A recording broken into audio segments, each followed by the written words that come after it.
I'm sitting here with Mr. Owen Enright, and I'm delighted to be having this chat because Owen has gone from 0 to 50 online clients in the last 18 months or so. And it's been an amazing journey. And I've been absolutely privileged and honored to be a part of it. And we're going to just sit down and have a chat about that journey. And I think the best place to start, Owen, is we were just saying before we hit record 18 months ago, not only did you just start the online business, but you didn't start from a place of having tons of online business experience. And one of the biggest struggles you ran into was figuring out how to use the laptop from day one, which I think is important to start with because people sometimes think that you're in online business, you've had all this success, you must have been you must have been pretty good with all of that stuff. But take us back to 18 months ago at the start of the journey, because I think that probably wasn't the case. Yeah, I suppose going back to the start when you think about it, I remember actually ringing you or texting you on Instagram, and I was like, "Oh, the in-person stuff isn't really working out, and it can go either one or two ways. I can go back to construction, pick up the shovel, which I didn't really want to do because I had been there for probably 10 years previous. So I said, well, no one's been there and done that, so I'll give him a shout and see what the story is." And you were kind of like, "Okay, well, what's stopping us from getting started now?" And I was just like, "Well, not very good with the laptop." Um, But we got through that anyways. I think the first thing was, I think the first call we had, I couldn't find the link inside my emails. And that's when you knew there was something up here. I was like, what's the story? You can't find his link for the email here. But yeah, we got to grips with that after a while anyways. Thanks be to God. For sure. So we've known each other for years now. It's probably 10 years at this point. I don't even know. I didn't keep count, but the last 18 months has been pretty incredible, I must say. And it's been really interesting to see your journey. And I love that you didn't do it by luck. It wasn't even like heavy on social media at the start. I know you're going heavier on social media now, but in the first few months, it wasn't even that social media heavy.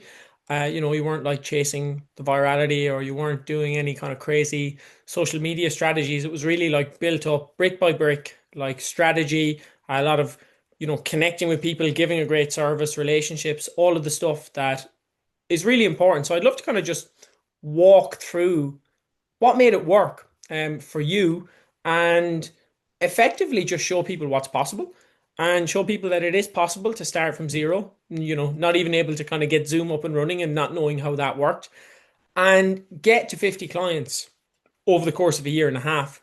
And of course, not everyone will go at that speed because you worked very hard and you were fully committed, and that's very, very important. But when you were starting out, aside from the technical difficulties, what was the what was the big obstacles or barriers to you essentially starting that journey?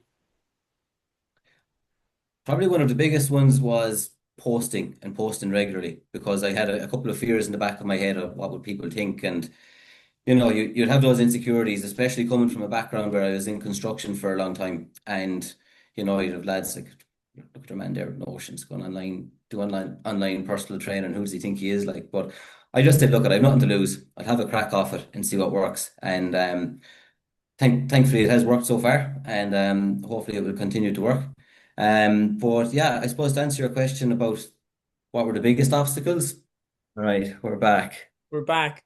So for anyone who didn't figure out what happened, it appears the technical difficulties are still ongoing after 18 months. So we had to stick a charger in Owen's laptop.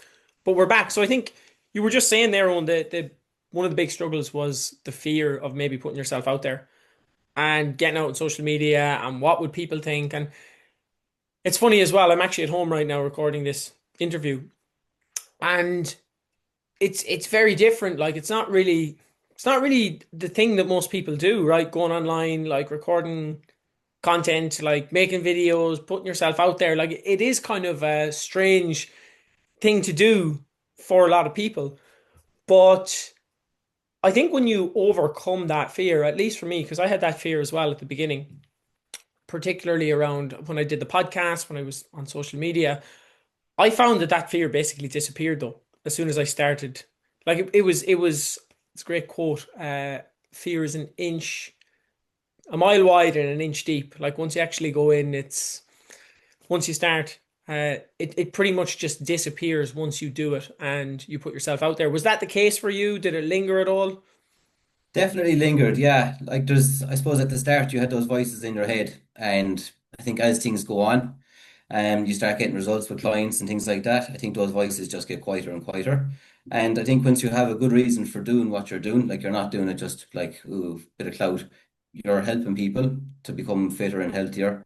And if that means kind of coming out of your comfort zone and going online and doing a couple of videos, how bad? There's people going out of their comfort zone to go into a gym and make all these changes, and it's completely alien for them to go into a gym that's full of people who are, pumping weights.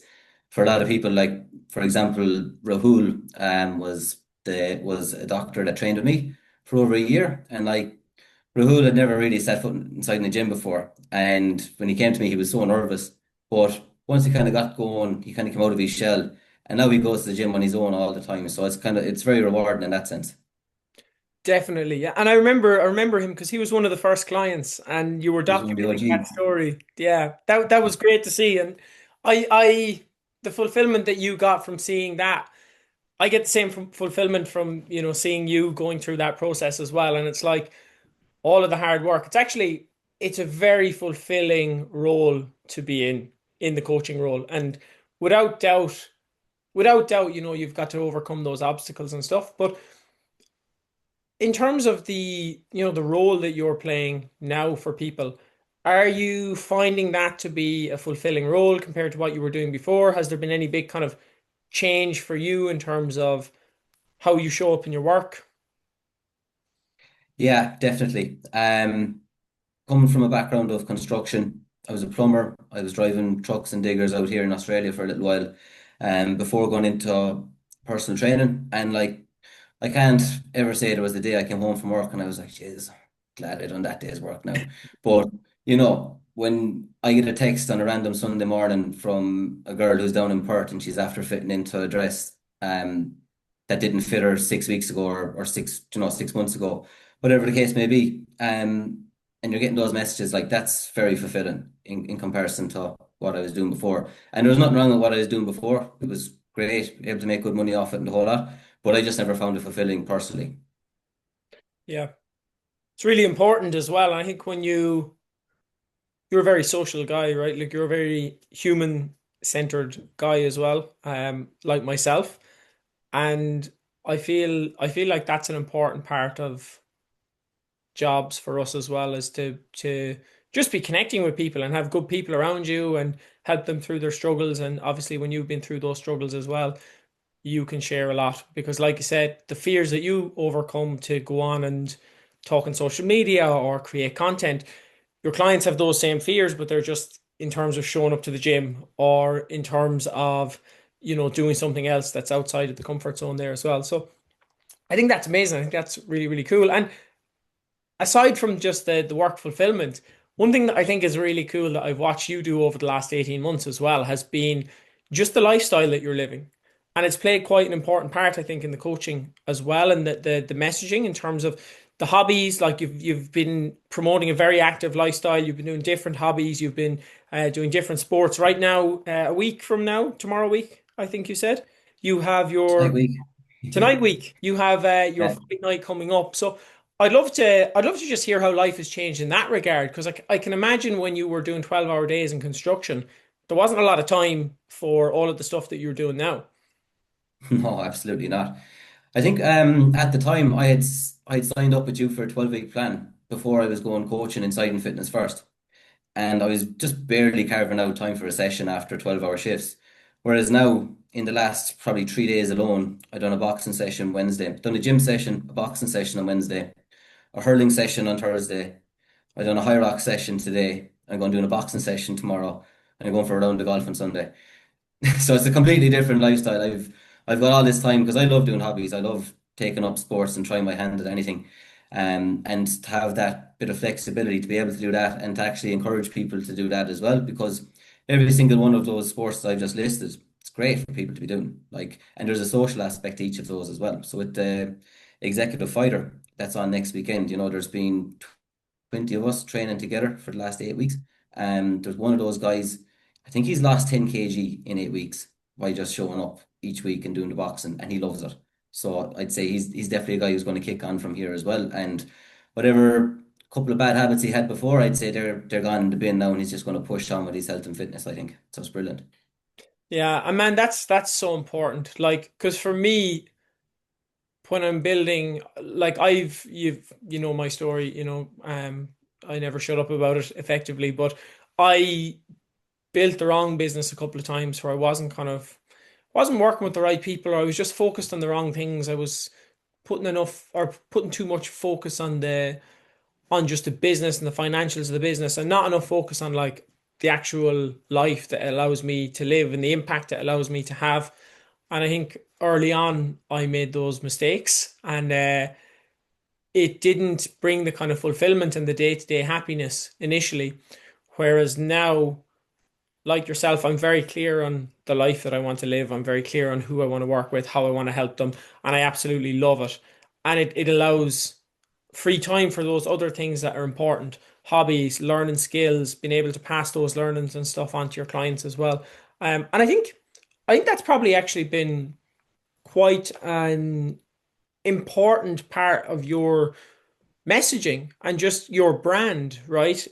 Aside from the fact that that's what you like to do, it's probably also brought in a lot of clients who don't necessarily want to be a bodybuilder and be in the gym 6 days a week eating out of, you know, chicken rice and broccoli out of Chicken, Tupperware all the yeah, time.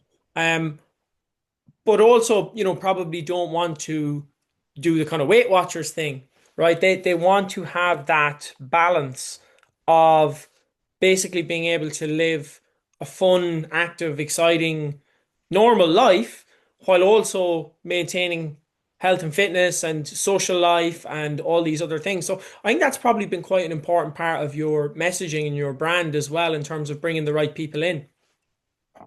yeah, absolutely. I done a post on it recently. I think there was about 20, maybe not 20 different hobbies, but I think there was 20 different people, and there was probably 10 to 15 different hobbies in the mix as well. So the idea behind the hobbies as well is like a lot of people, you know yourself, there's a lot of people going yo-yo dieting now, and they want to maybe do 6, 8 week, 12 week plans, and they go hell for leather for that. And then after that, they go back to their old ways, and within 10 or 15 weeks again, they're kind of gone back to the exact same shape they were in before they done a plan with you, and they're unhappy about that. So I think having a hobby where you're actually, okay, let's say it's golf. My mom took up golf a couple of years ago, and she's actually gone to the gym recently because she enjoys golf so much. She wants to get better and improve her strike and improve her drive. So she can hit the ball longer now because of the exercises she's doing inside in the gym. Just as an example, like, but yeah, even like there's one of the guys done a half Ironman a couple of weeks ago, and if I can help people do things like that, just building a plan that's like, and I'm in no way a half Ironman specialist, but I can put a plan in place that will help someone get there, and just kind of take a bit of the heavy grunt work off them. Yeah, I think it's amazing. It's so important. And I think the social aspect as well. People are lacking because more and more people are working online, not necessarily in fitness, but just in life. And I think we're kind of getting more and more disconnected from people around us because of devices and technology. And it's great and all that, but there's also a kind of downside where we're not as connected. I think the hobby, especially if you're living somewhere where the weather isn't great, to have something that you can go and do a few times a week and meet people and just have that kind of social outlet as well. Like I think it's really important message, and it's a really important way of delivering results because lots of people can get results, but they don't always factor in the big picture where if someone has a hobby and they love it and they're meeting friends, well, they're probably going to do it beyond 12 weeks. Whereas if it's just this 12-week plan where they have to hustle it out and grind and it doesn't really factor in anything they enjoy, and then, they go back to square one 12 weeks later, it doesn't really solve the long-term problems for them. If anything, it maybe makes it worse at times. Absolutely. And you put the weight back on, and the next thing it's even harder to lose the next time. And you're like, well, if I do lose the next time around, what's going to happen then? Am I just going to put it back on again in another 5 or 10 weeks? And that's very disheartening for people. So the idea of having the hobby then is long term. You're showing up to the gym long term, but you're also progressing in your hobby long term as well. So the two of them kind of help each other out. That's the plan anyway. Yeah, yeah, yeah. I think it's a good plan. So I'd be really interested here. I have a few things that pop to my mind because when I was looking at your 18 months and I was looking at, okay, what were the things that made this such a successful journey for Owen? I think one of the things we kind of just touched on there was just like you really care about your clients and you're building something that is very balanced and holistic. It takes in a lot of different areas. It takes in social life, it takes in hobbies and long-term adherence. It takes in obviously all of the nutrition and the training and the stuff that you would expect as well. That was one thing that for me was very clear. It was like, okay, Owen actually gives a really good service. He really looks after his clients well. He really cares, and he really walks the walk as well. And he does what he says he does, and he leads by example. Like he actually shows people the way versus just telling them, which I think is really, really important. I'd be really interested. What other things do you think worked well for you over the 18 months, or what do you think were things that made a big difference? Well, like you said earlier, I suppose I'm a very social guy. I think when I was in fitness first, even this is nothing got to do with the online thing, but one of my first clients came from a night out. I was just chatting to him at the bar, and I think it was a Munster final. Clare were playing Limerick or something, and I'm big into the hurling, and I just got chatting to a lad. Anyways, turns out he's gone out with my second cousin, and That's he ended up being a client inside in fitness first for about 6 months. Then his girlfriend joined me, and then they were both online clients for another 6 months after that.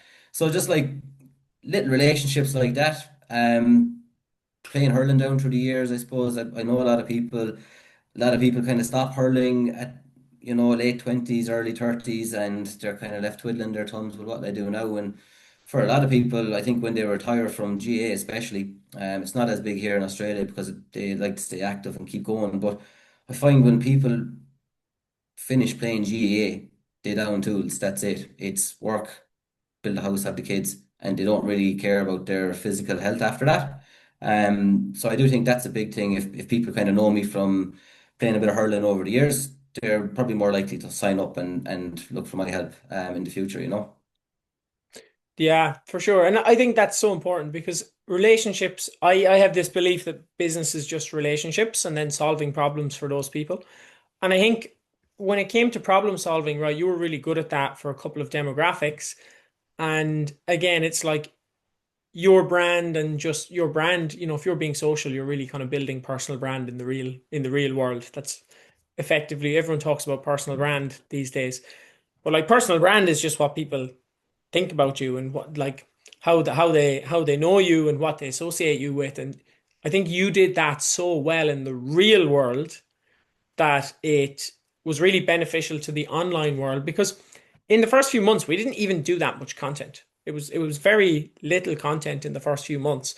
I think like less content than almost anyone I've ever worked with, to be honest. Um, but you were effectively creating real life content by going out, meeting people, playing for teams. And you had a lot of specific knowledge as well. So I can think of two demographics that you were really good at helping.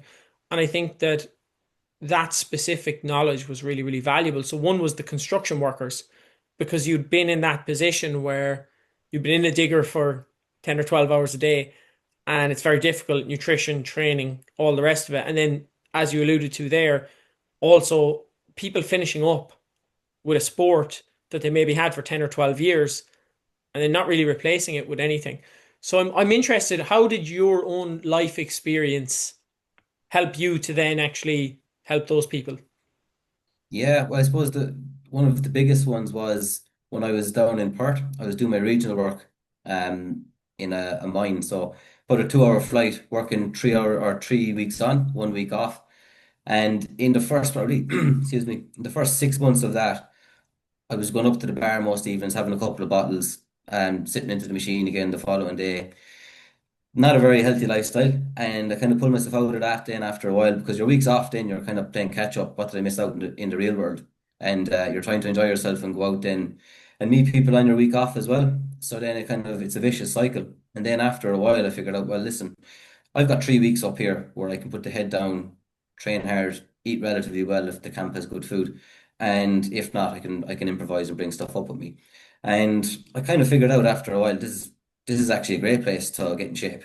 And anyone I speak to now, and they're in the mines, I'm like, well, it can go one of two ways. You can either knuckle down, get into the gym, and you can still have your bit of downtime on the weeks off and stuff. There's one of the lads, he's been with me now for probably 6 or 7 months, and he loves a bit of pizza. So I was like, every time you fly back down to Perth after you're finished your swing, he does 2-in-1 swings. He just gets a pizza. It's grand. It's flexible. When he goes back up onto site again, he puts the head down. He might have a night out while he's back in Perth and stuff. But he's been losing weight consistently now for the last, I'd say, 4 to 6 months. And he's going home now for a holiday in July. And he's going to go home in the best shape he's been in yet. That's amazing. That's amazing. And it is that thing, right? It's like you can effectively make that time highly valuable towards a goal because you can lock in and have the focus and then, go and have your kind of week off where you have your little bit of wildness and fun and then come back and lock in for a few weeks. Or you can kind of just pack it up and be like, right, circumstances aren't perfect, so I won't do it at all. And I think that's actually a key message as well for a lot of people that I work with or potentially want to work with me, a lot of the conversations that I have, the kind of timing and it's not the right time and circumstances aren't perfect, that comes up a lot. Mm. And I think I'm interested for you, did you ever feel at any point circumstances were perfect or it was the right time to go into online coaching, or was there still a bit of fear and doubt and like I'm gonna have to go for it at some point? Because I know for me it was kind of a case of it's not the perfect time. I'm gonna have to go for it, and I went for it, and then the lockdowns came along, and all of a sudden it became the right time. But I didn't start. I had to start when it wasn't the right time, in order to then, when it was the right time, I was ready to go all in. So I'm interested. How was that for you? Yeah, my hand got forced a little bit. So when I was working in fitness first, I suppose it was towards the end of my first year, and when you're building up inside in a place like fitness first, you're paying rent, and they say once you get to like 30 clients, you're at a good, or 30 sessions a week, you're probably doing all right. And it was coming up to Christmas, and I had about 35 sessions a week flying it. I was like, lovely, I've this made now. But then I probably should have seen it coming. Most of the people that I was training, they were going away for, let's say, holidays at Christmas time. People go away to Byron Bay and things like that. So their goal was to get shredded. But they didn't tell me what they were going to do after Christmas. And I got probably 4 or 5 texts in the one day after Christmas where I'm looking at like my schedule for the next couple of weeks. And oh man, I'm skint after the Christmas. A lot of Irish people as well. So we go hard when it's Christmas time. And in fairness, they probably did. And they're like, I'm skint after the Christmas. I'm going to have to finish up with you. And I was like, oh, great, back to the shovel it is. But I went outside, and that's when I messaged you. I was like, I think I need to go online here because it's great. I loved working with people one to one, really did. But I think just having a bit of stability, I needed to go online in order to do that. And it gives people flexibility as well when they train online with you. They can do it in their own time. I think it's more affordable as well. I was charging a nice bit more for one-to-one time, and you couldn't really dive into nutrition as much for that one-to-one time either. So overall, I think the online is probably the way to go for some people, and for other people, they do need that one-to-one, and you completely understand that as well. For sure. Yeah, and I think you have the option as well, right, of doing a little bit of in person with people as well, and you can have different tiers. You've actually recently brought in a second tier, so you've got your one to one, and you've got a group based tier as well. How's that been going? It's been going pretty good. Named it Hobbies 100. So most people who are dropping down into that tier, they just don't need that bit of a extra bit of accountability. They've done a 16-week block with me, and they're probably sick at this stage of filling out the habit tracker and counting their calories. And I get it. I get sick of doing it as well. So that demographic, once they're pretty consistent, they go down into the second tier group. And I'll be having a chat with all of those guys this week now. So I'm looking forward to catching up with them. When you're not having the constant chats during the week, you look forward to chatting to them at the monthly check-in calls then. Yeah, and I think it's so important. I used to back when I first started online coaching, I only ever had one tier, and I just thought one-to-one coaching, I've one price, and this is the service. And if you don't want it, fine. And if you do, brilliant. And the longer I've been in online business, the more I've realized it's just not really the best way to operate. Because, like you said, there's people there who will kill it over a 16-week period, and they kind of don't really need you. If they've done a really great job and they've had a great experience, they might need you to the full extent, but they might love to catch up with you once a month just to keep them on track. And It's sorry, go ahead. I was going to say on the flip side, there might be someone who's local and is like, listen, Owen, I want to pay you X amount to meet up every week because this is really important to me. And I pay you more than what everyone else is paying because I want a lot more of your time and attention. And you might find someone like that who you're like, do you know what? Let's do it. And you could have a couple of people who are actually not even fully online. They could be like kind of hybrid and someone who's nearby and you just, you like hanging out with them, you like spending time. They get a lot of value from the one-to-one. So you can have these different tiers as well. And the thing with the group tier as well is you can facilitate people in a way that suits them and it also suits you as well because when you get to the 50 client mark, you probably have to be a little bit more conscious as well of like, okay, how many calls am I taking to manage everybody and how does that work? And how can I find the way to effectively give everyone the service that they want, get them the results they want, have a great experience, but also protect my time and energy so I can show up and I'm not burnt out. Yeah. 100%. I think when I hit that 50 mark as well a couple of weeks ago, I knew all about it. There was a lot of calls, a lot of texts, and it was just, that constant pinging. You're just like, after a while, okay, maybe the second tier is the right option here. So once I implemented that, I can give the guys first and foremost on the first tier a better service because you're not trying to do all things for everyone. At least if you have 30 people in that first tier, you can give them the service they need. And then after that, then obviously the guys in the second tier, they're they have a good bit of knowledge at this stage. They're independent. The questions they're going to have, they're not going to be massive questions. Whereas I think like it could be something basic for someone in the first tier, but it could be massive to them. So you getting back to them quickly matters more in the grand scheme of things. Yeah. Yeah. And it really helps you to, I think, give people what they need when they need it. And if someone comes from the group tier and says, hey, I'd actually love to work with you more closely again, they can always come back up, right? But it's not like, no, this isn't a fit for you. Now you either leave or, it gives people options as well. So really, really great to see you implementing that as well. Because I know we talked about that for some time before you implemented it and hitting the 50 clients was the goal.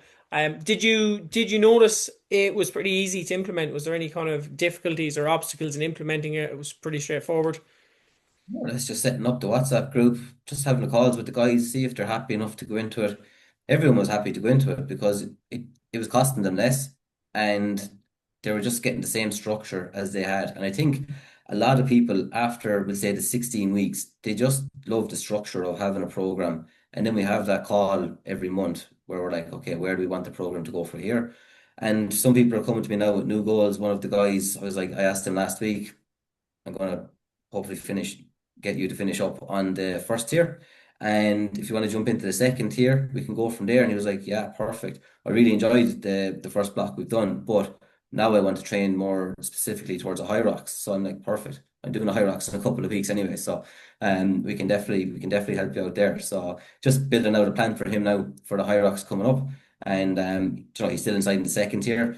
And as well as that, like it's not as if I'm like, oh, don't contact me now anymore. You're in the second tier. Like everyone, I tell them all, just text me if you need anything. Like at the end of the day, I just want to see you in, and that's the plan. Yeah, yeah, man. And that's the thing. I think what you'll find as well, because sometimes people think, oh, it must be so complex and so difficult to have more than one tier. And it's like, it's really the same thing with just a little bit less one-to-one time. Like it's not like this huge, you don't have to like build this completely new program. There's a few things, sure, you need some sort of community like a WhatsApp group. You maybe either need to have some group calls or you need to have, monthly check-in calls just so people are all good. But it's not like this whole new thing. It's just effectively like to somebody, hey, I'll give you a slightly discounted rate for a slightly discounted amount of one-to-one time. And most people are like, geez, that's great because I'd love to stay on, but after 16 weeks, now I'm saving for a holiday or I'm saving for a house or, I can happily pay for one-to-one for 16 weeks, but I maybe can't do that for an entire year. Whereas with the second tier, there's an option for somebody who does want to stay, but is trying to balance a few different priorities as well. So I'm delighted. I think that will be really, really impactful for your clients and for yourself as well.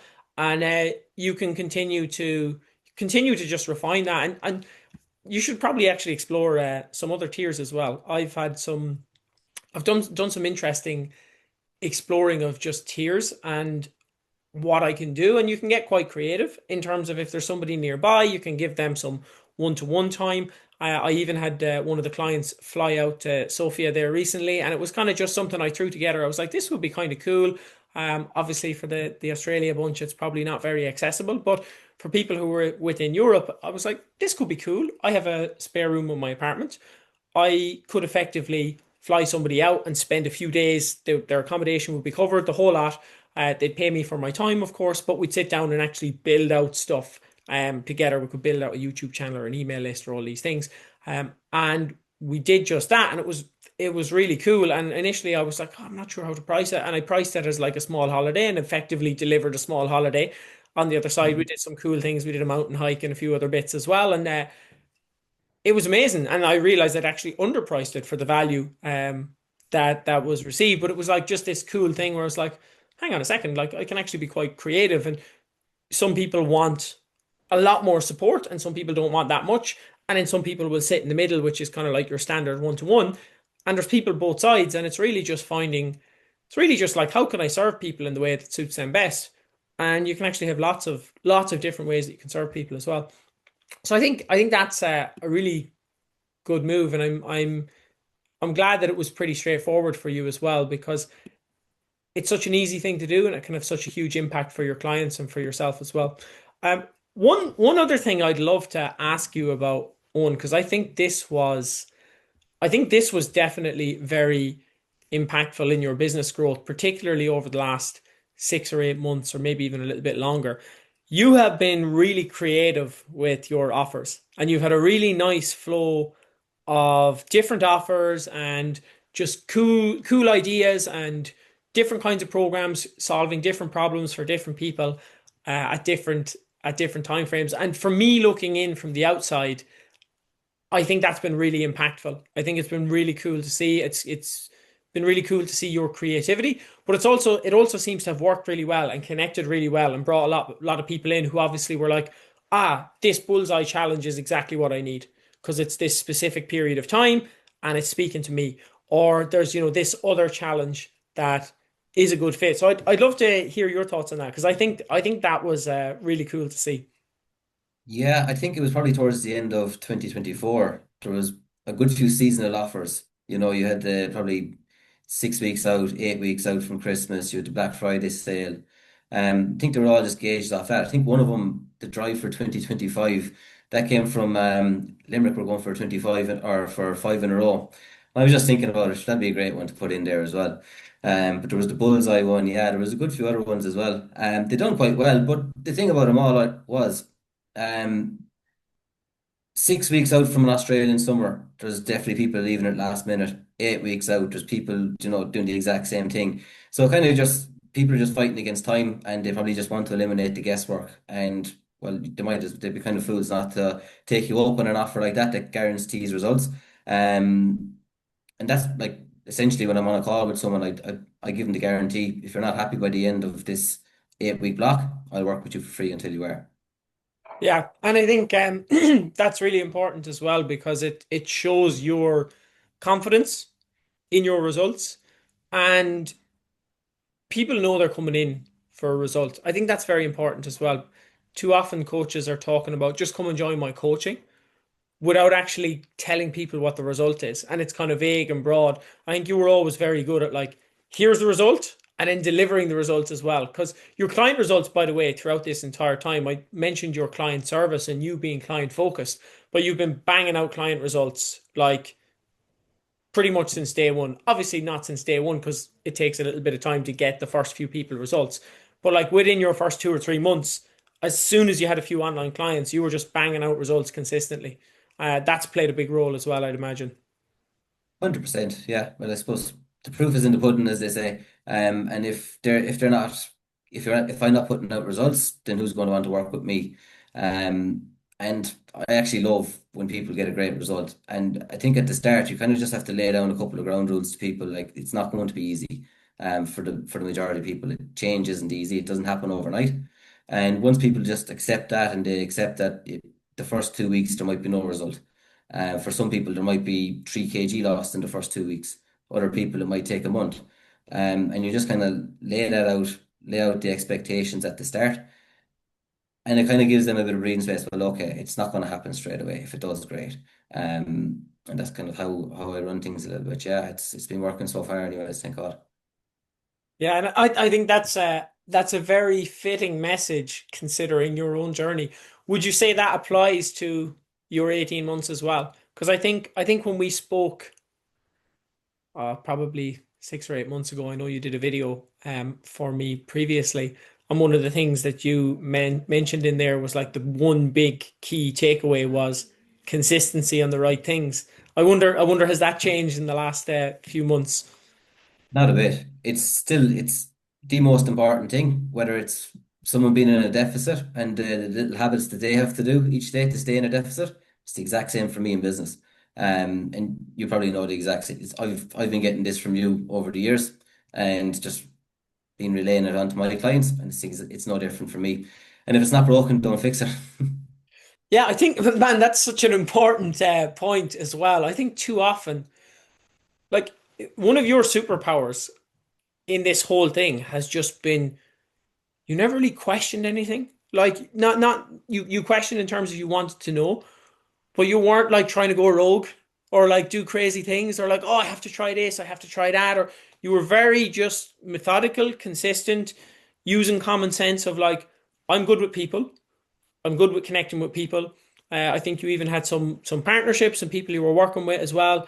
Like you were just very methodical and step by step and committed to consistency and showing up and not trying to do anything crazy like, oh, I need to grow my TikTok to 10K or like, these kind of things which like sure they maybe they could be helpful, but you stayed on the path essentially. And it's actually really hard to do. Like I've been diverted off the path so many times over the years. And I'm always working with a mentor these days as well. And I've been with my mentor at the moment for coming up on probably close to a year now, and I'm planning to be with him for the next few years and just stay on that one path that leads to, where he is effectively at and where he is going and where I want to be at and where I want to be going. And I think that's probably actually been my biggest Achilles heel over the years is getting pulled and dragged off path or chasing kind of something shiny and new and like stopping doing something that was working very well. So I think credit to you. You were really good at just embracing like this is the path, these are the things, using your common sense to do things that were like beneficial and effective, but like staying in that straight line as well. Yeah, 100%. Well, I'm not looking for any superstars to be signing up with me. It's the general population, people who want to make small changes over time. Like you said earlier, I'm not a bodybuilding coach. Anyone to look at me would know that. But I just love having a couple of hobbies and being able to help people build their knowledge, I suppose, around certain hobbies, whatever hobbies they may be taking up, you know. Um, but yeah, if it's not broken, don't fix it. That was kind of one of the things I was always taught as a young lad. And I was busy. I was always busy when I was working with you, and still am. So thankfully, when you're busy, you're not going to be thinking about the next big thing. You're not going to be chasing that shiny toy. Yeah, yeah. When you have tasks to do and you know these are the things to do, I think that direction is massively powerful as well. Because I had a chat with a girl the other day who's been in the community for a while, and she's just decided to renew and stay for another while. And she was saying like before she had the mentoring, every day she'd wake up and go, "What the fuck am I doing today?" And that just the clarity of like, okay, these are the things I need to do. This is the next offer. This is the next launch. it kind of takes away the panic and the anxiety, and it's just like, right, this is the work. My mission is to show up and do it. So yeah, man, I think you executed that perfectly, and I think that kind of commitment and consistency and patience as well has been a massive factor in your success. Any advice you give for coaches who are somewhere, anywhere along that journey, but somewhere close to the start, maybe they're at, first 0 to 10 or 0 to 15 clients, and they want to be where you are, but they maybe don't know where to go, or maybe they think they know where to go, but they have some fears or doubts. What advice would you give to yourself 18 months ago, I guess? Be patient. Be patient is probably the biggest one. You're not going to grow overnight. I think the amount of people who are probably chasing virality on Instagram and TikTok, like, it's probably not working for 99% of them.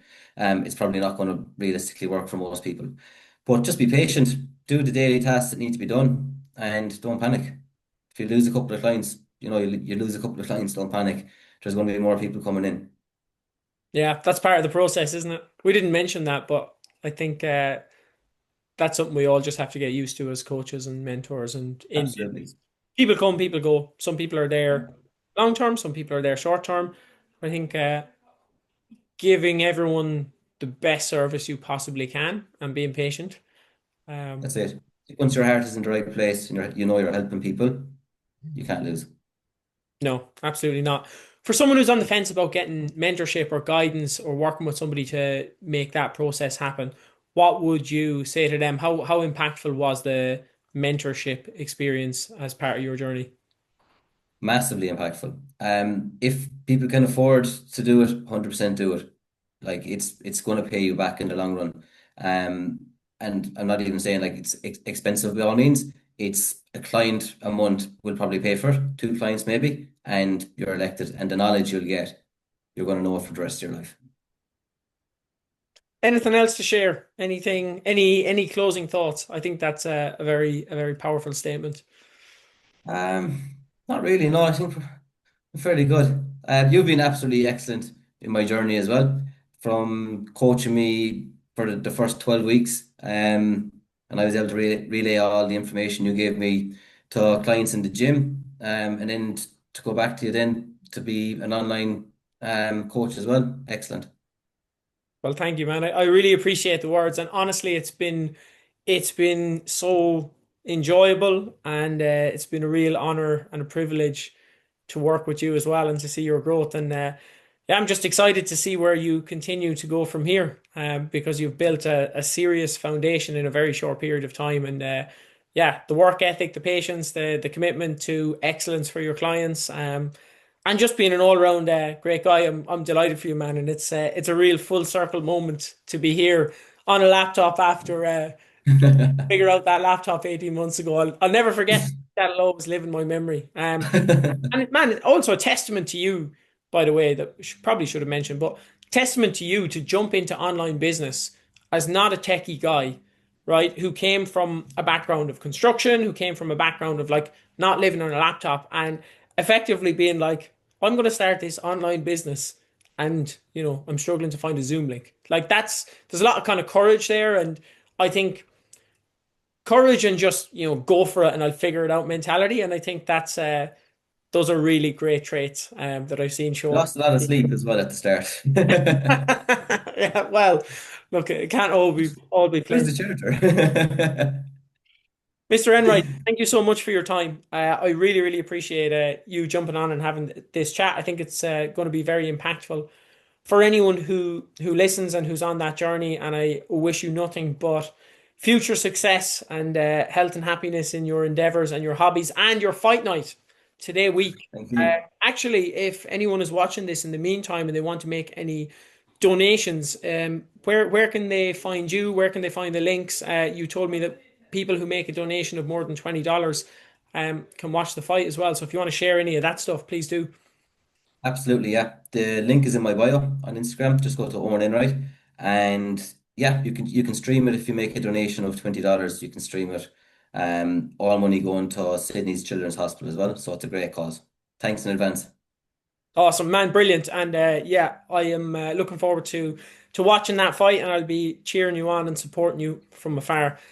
For anyone who's watching this video and has found this impactful or is somewhere along that journey, feel free to reach out to myself. I'm sure Owen would be happy to answer any questions as well. And if you're in the fitness space or you're looking for a fitness coach or a fitness mentor to get you to the next level with your fitness and your lifestyle, I cannot recommend Owen highly enough. And he mentioned the Instagram Owen Enright as well, so you can go and you can check his results and his testimonials, and I'm sure he'd be open to chatting with you about anything. As would I, if you've any interesting questions or insights on the business front.